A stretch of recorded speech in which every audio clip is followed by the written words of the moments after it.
Hello, welcome to my channel. Public administration का question paper कर रहे हैं जो अभी रिसेंटली आया था यूजीसी नेट का 11 अक्टूबर 2020 को। तो चलिए स्टार्ट करते हैं। स्टार्ट करने से पहले दिल से थैंक यू सो मच जिन लोगों ने मुझे सुपर थैंक्स सेंड किए हैं। तो देखते हैं आज का first question. The last 2 states to join the United State of America. तो कौन से थे वो थे अलास्का एंड हवाई। तो यहाँ से हमारा फर्स्ट ऑप्शन राइट हो जाता है। बहुत ईजी क्वेश्चन है ये। हमारा नेक्स्ट क्वेश्चन है, which among the following are called as peak association. तो पिक एसोसिएशन क्या होते हैं? पिक एसोसिएशन लार्जेस्ट ग्रुप होते हैं या फिर बिग ग्रुप होते हैं जिनका पॉलिसी डोमेन या फिर हमारी पॉलिसी पर डायरेक्ट या इनडायरेक्ट इन्फ्लुएंस पड़ता है। तो ये हमारे क्या होते हैं? पिक एसोसिएशन होते हैं। कई बार क्या होता है कि गवर्नमेंट हमारी पॉलिसी को इम्प्लीमेंट कर देती है, लेकिन ग्रुपों का प्रभाव इतना होता है कि उनको वो पॉलिसी वापस लेनी पड़ती है और कभी कभी बंद करनी पड़ती है और कई बार सुधार करने के बाद वो इन पॉलिसी को इम्प्लीमेंट करते हैं। तो ये काम होता है हमारे किसका? पिक एसोसिएशन का। तो पिक एसोसिएशन क्या हो गए? Largest and most influential group in a policy domain. तो यहाँ से हमारा फर्स्ट ऑप्शन राइट हो गया क्योंकि डेफिनेशन ही दी हुई है इसकी। Which of the following statement are not correct regarding social welfare administration? Social welfare administration के रिगार्डिंग कौन सी स्टेटमेंट करेक्ट नहीं है? नोट पढ़ लेना। ये देखो नोट पूछा है, मतलब गलत स्टेटमेंट कौन सी है इसमें से ये बताना है। Promotion on full participation and equality of people with disabilities in Asia and Pacific region adopted in May 2008। सही है? नहीं, क्योंकि जो प्रमोशन है, जो प्रमोट किया गया था फुल पार्टिसिपेशन एंड इक्वलिटी को, उसकी घोषणा हुई थी 1992 में।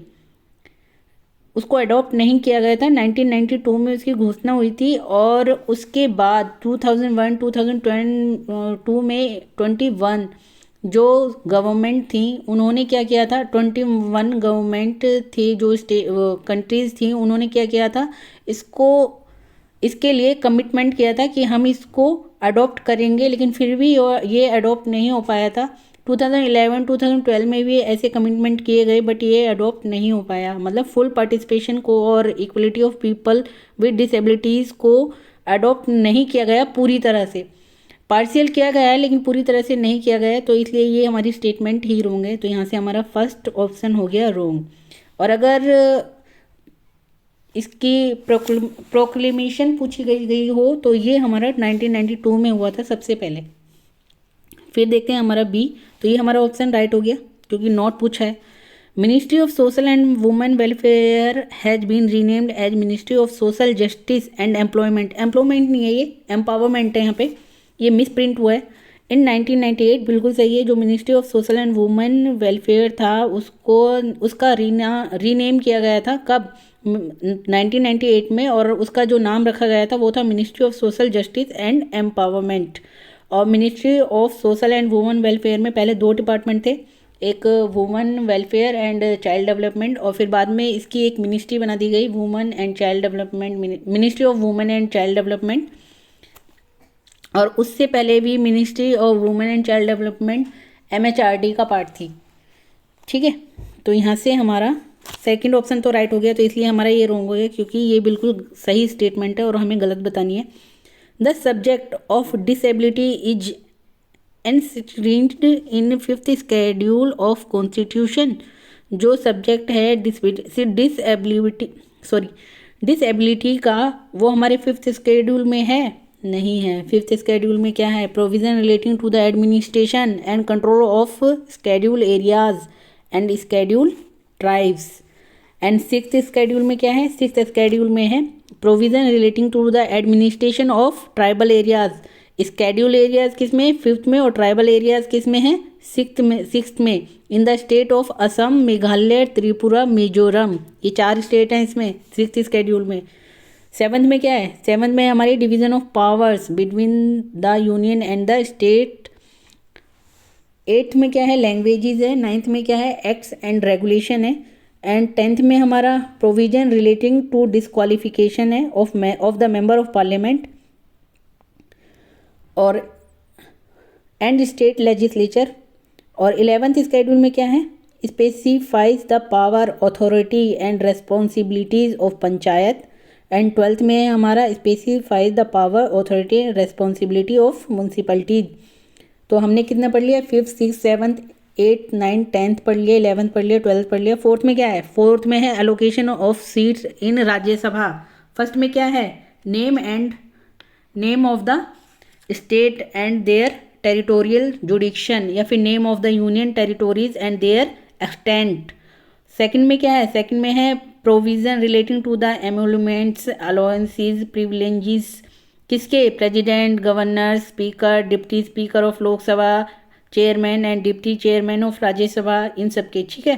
थर्ड में क्या है, थर्ड में हमारा ओथ और अफर्मेशन। 12th स्केड्यूल कर लिया हमने, तो ये हमारा रॉन्ग हो गया, रॉन्ग मतलब राइट हो गया। The caste census in India has been discontinued from 1990, बिल्कुल गलत है।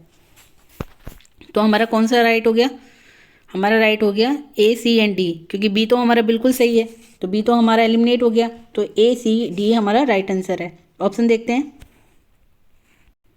तो ऑप्शन हमारा A C D यहाँ पे है, तो ये हो गया राइट।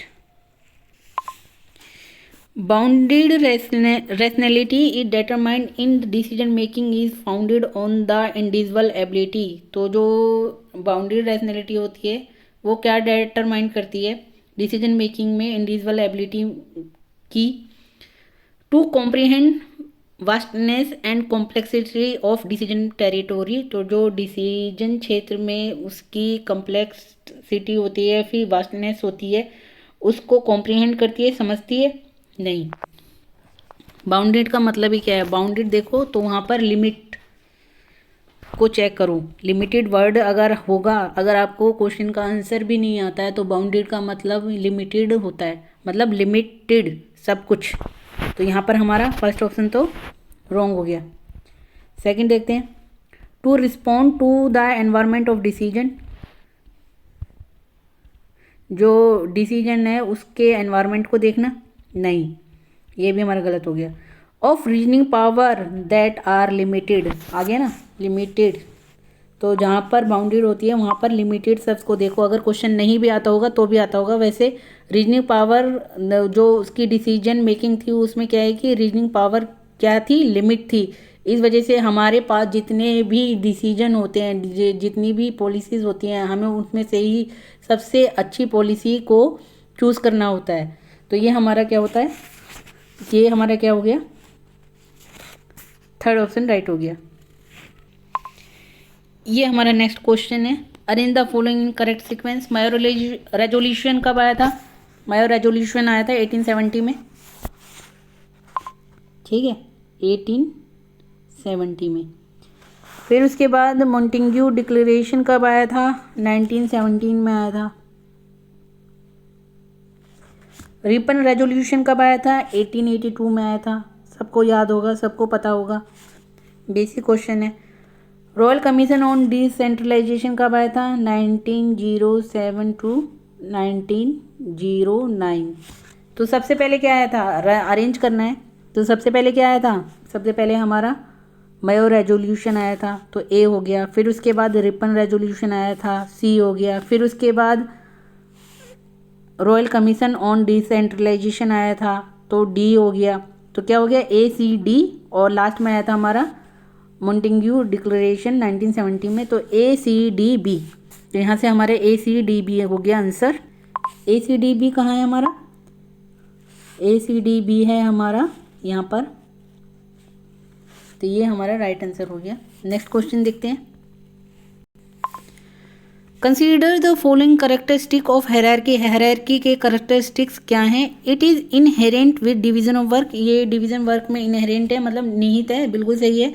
इससे हम क्या करते हैं, वर्क को डिवाइड कर देते हैं कि कौन कौन सा वर्क करेगा, पीएन कौन सा वर्क करेगा, क्लर्क कौन सा वर्क करेगा, मैनेजर कौन सा वर्क करेगा। तो ये हमारा ए बिल्कुल राइट है। It is A channel of communication, बिल्कुल सही है। ये क्या है कि एक चैनल, एक कम्युनिकेशन का चैनल बनाता है। जैसे नीचे वाला अपने ऊपर को अपनी प्रॉब्लम बताएगा, ऊपर वाला उससे ऊपर को बताएगा, तो एक कम्युनिकेशन का चैनल एस्टेब्लिश होता है इसमें। It is a path of delegation, ये डेलीगेशन का पाथ है, बिल्कुल सही है। ये एक पथ है किसका, डेलीगेशन का, प्रत्यायोजन का। It determine the authority structure of organisation, ये ऑर्गेनाइजेशन का स्ट्रक्चर और अथॉरिटी को डिटरमाइन करता है। बिल्कुल सही है कि किसकी क्या अथॉरिटी है, पीएन की अथॉरिटी क्या है, क्लर्क की कहाँ तक अथॉरिटी है, मैनेजर की कहाँ तक अथॉरिटी है और सीईओ की क्या अथॉरिटी है। तो ये सब कुछ डिटरमाइन करता है हायरार्की। अगर एक पीएन होगा उसकी अथॉरिटी कम होगी, क्लर्क की उससे ज़्यादा होगी, उस मैनेजर की उससे ज़्यादा होगी, सीनियर मैनेजर की उससे ज़्यादा होगी, और एक स्ट्रक्चर बनाता है। अगर ये हायरार्की नहीं होगी तो स्ट्रक्चर नहीं बनेगा और सब क्या को पता नहीं चलेगा को उनकी अथॉरिटी क्या है, उनका काम क्या है। तो यहाँ से हमारा ABCD राइट हो गया। ABCD कहाँ पे, ऑप्शन कहाँ पे, हमारा ऑप्शन यहाँ पे ABCD हमारा है लास्ट में। ये आज का हमारा लास्ट क्वेश्चन है। Which of the following statement considering the function of public budget are correct. तो पब्लिक बजट के बारे में कौन सी स्टेटमेंट करेक्ट है। It is a policy statement, ये पॉलिसी स्टेटमेंट है, बिल्कुल सही है। बजट बनाने के लिए हमें पॉलिसी बनानी होती है। रीडिस्ट्रीब्यूशन ऑफ वेल्थ, ये वेल्थ का रीडिस्ट्रीब्यूशन है, बिल्कुल सही है। जो वेल्थ होती है इस उसका रीडिस्ट्रीब्यूशन है, मतलब पुनः वितरण होता है इसमें वेल्थ का।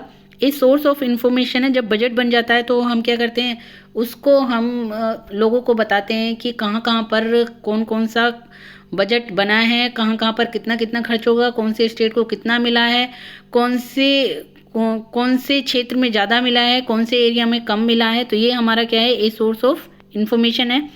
It considers non financial outcome, non financial outcome है, नहीं फाइनेंशियल आउटकम है, ठीक है। ये क्या है, वित्तीय परिणामों पर विचार करता है, नॉन फाइनेंशियल पर नहीं। तो यहाँ से हमारा ABC राइट हो गया। ये D हो गया हमारा एलिमिनेट। ऑप्शन ABC कहाँ पे है, ABC हमारा सेकंड ऑप्शन है, तो सेकंड हमारा राइट हो गया। यहीं पर ये मैं वीडियो ख़त्म करती हूँ। आगे मैं आपके लिए और वीडियो लाऊंगी, तब तक के लिए थैंक यू सो मच।